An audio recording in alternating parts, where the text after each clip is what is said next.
And I just wanted to establish what the current president was saying back on ABC News in March to George Stephanopoulos about his feelings on Governor Cuomo. Yes, let me ask you about Governor Cuomo of New York. I know you've said you want the investigation to continue. If the investigation confirms the claims of the women, should he resign? Yes, I think he probably end up being prosecuted, too. Clay, not only should he resign, which, as I've said, he absolutely will not do, and I even have a couple of bets with New York City politicians on the Republican side about this one, saying that he's not going to resign. It's just not going to happen. On another level, President Biden said he should be prosecuted, which doesn't even seem like it's in the cards a little bit. Well, it could be in the cards if the AG of New York wants to get the governor job, which actually I think would move in favor of Andrew Cuomo here, Buck, because then he can truly argue even more this is a politically motivated prosecution, which is difficult to do when it's only Democrats involved. Now, let's talk big picture here for a minute, too. You heard what Joe Biden said. Remember the governor of Virginia, in the wake of the everything is racist Democratic movement, basically said, I'm not going to resign, and the media moved on, stopped covering him, and he's going to finish out his term. Ralph Northam, yeah. The governor of Virginia.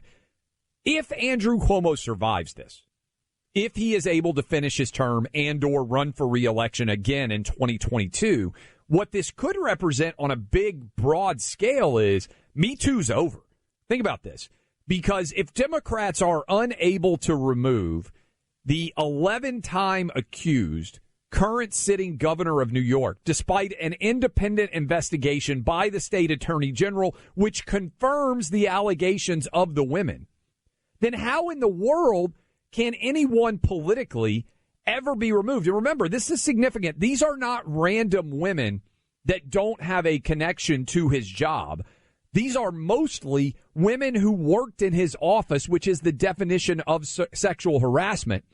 If this doesn't get Andrew Cuomo out of office, the standard for anybody accused of a Me Too violation in government, Democrat, Republican, Independent, doesn't matter, is going to be, look at what happened to Andrew Cuomo. This could mean the end of Me Too because hashtag, remember, believe all women?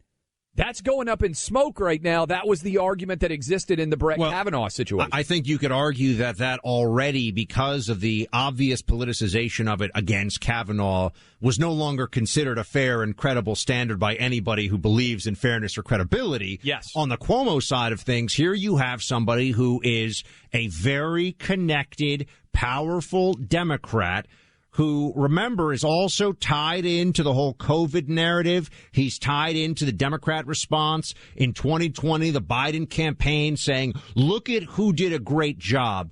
Cuomo did a great job, they said. And not only was he, pushing seniors with COVID back into nursing homes, he was, and then lying about that data, he was also lying all along, unless you think that unless you only have two options.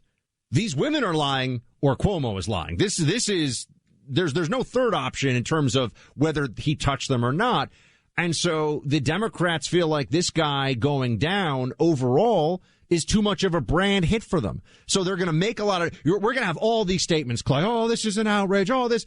And then 2 days from now or 5 days from now or whatever, there'll be some insurrection narrative they're talking about on CNN, and Bro Cuomo will be there talking about how the white nationalists are going to take over at any moment, and we need to have big tech monitoring all those Trump voters because of the coup that's going to happen at any moment.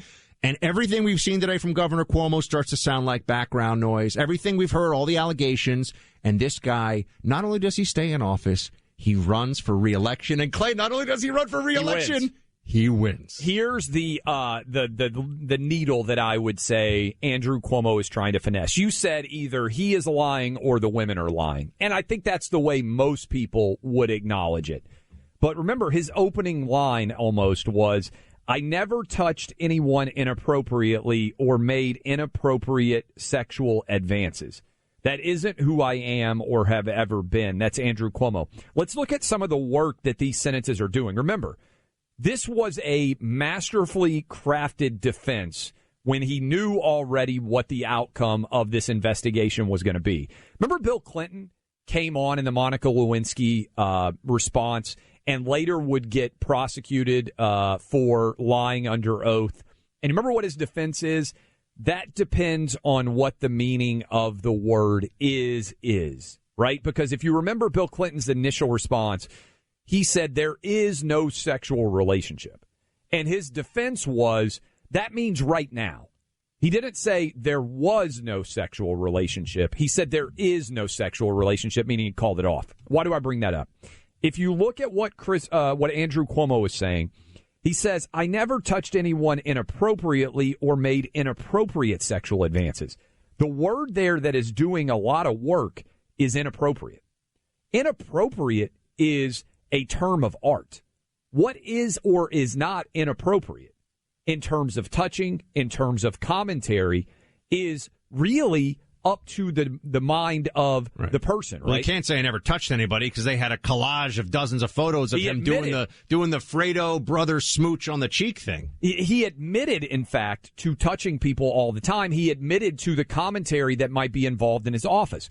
So his legal defense, as well as potentially his political defense, comes down in the same way Bill Clinton said that depends on what the word meaning of the word is, comes down to what is inappropriate.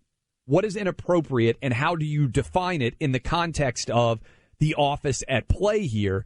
And the real question is, did his address provide enough political cover? You believe the answer is yes, because Democrats don't want to do anything. You think his response gave enough political cover for him to avoid being forced to resign or impeached or whatever might happen in Albany. You think the answer is yes. The question is, I think, how will the media cover this?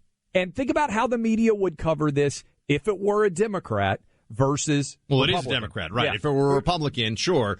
I mean, it would be very different. We all know that. It would have not even gotten to this point because you would have had like a news ticker at the bottom of the screen. How many days since Republican sexual abuser hasn't resigned, right? They would do what CNN did with COVID deaths under Trump and then somehow mysteriously dropped right after Biden came into office, which is the constant flood the zone approach.